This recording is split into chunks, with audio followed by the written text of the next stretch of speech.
নমস্কাৰ, মই স্বপ্নমী য়াস্মিনী অসম নিউজ এক্সপ্ৰেছলৈ আপোনালোকক স্বাগতম জনাইছোঁ।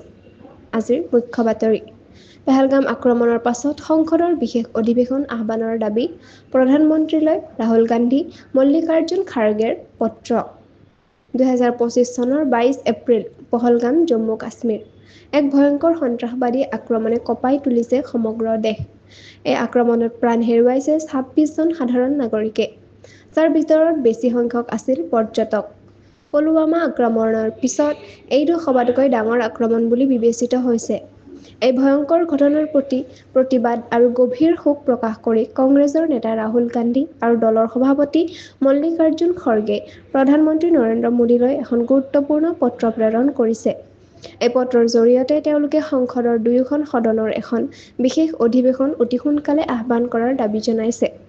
ৰাহুল গান্ধীয়ে পত্ৰখন এক্সত শ্বেয়াৰ কৰি লিখিছে, ভাৰতীয় সকলো নাগৰিকৰ অনুভৱৰ প্ৰতিফলন হিচাপে এই অধিৱেশনে প্ৰতিষ্ঠা কৰিব উচিত একতা, সাহস আৰু সন্ত্ৰাসবাদৰ বিৰুদ্ধে শক্তিশালী সংকল্প। ইপিনে কংগ্ৰেছ সভাপতি তথা ৰাজ্যসভাৰ বিৰোধী দলৰ দলপতি মল্লিকাৰ্জুন খাৰ্গেও পত্ৰযোগে প্ৰধানমন্ত্ৰীক একেধৰণৰ অনুৰোধ জনাইছে। ইয়াৰ পূৰ্বে জম্মু কাশ্মীৰত অনুষ্ঠিত অধিৱেশনত মৃতকৰ প্ৰতি শ্ৰদ্ধাঞ্জলি অৰ্পণ কৰা হয়। লগতে সন্ত্ৰাসবাদৰ বিৰুদ্ধে আগবঢ়াব লগা কৌশল সম্পৰ্কে আলোচনা চলিছিল।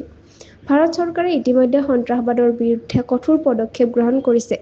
সিন্ধু জল সন্ধি স্থগিত ৰখাৰ লগতে পাকিস্তানৰ ভিছা বাতিল কৰা হৈছে। দেশজুৰি এতিয়া একেটা সুৰ, সন্ত্ৰাসবাদৰ বিৰুদ্ধে হ'ব লাগিব একত্ৰিত প্ৰতিবাদ। এনেধৰণৰ খবৰ পাবলৈ অসম নিউজ এক্সপ্ৰেছ চেনেলটো ছাবস্ক্ৰাইব কৰক, লাইক, কমেণ্ট, শ্বেয়াৰ কৰিবলৈ নাপাহৰিব। লগতে কাষতে থকা বেল আইকনটো দবাবলৈ নাপাহৰিব। ধন্যবাদ।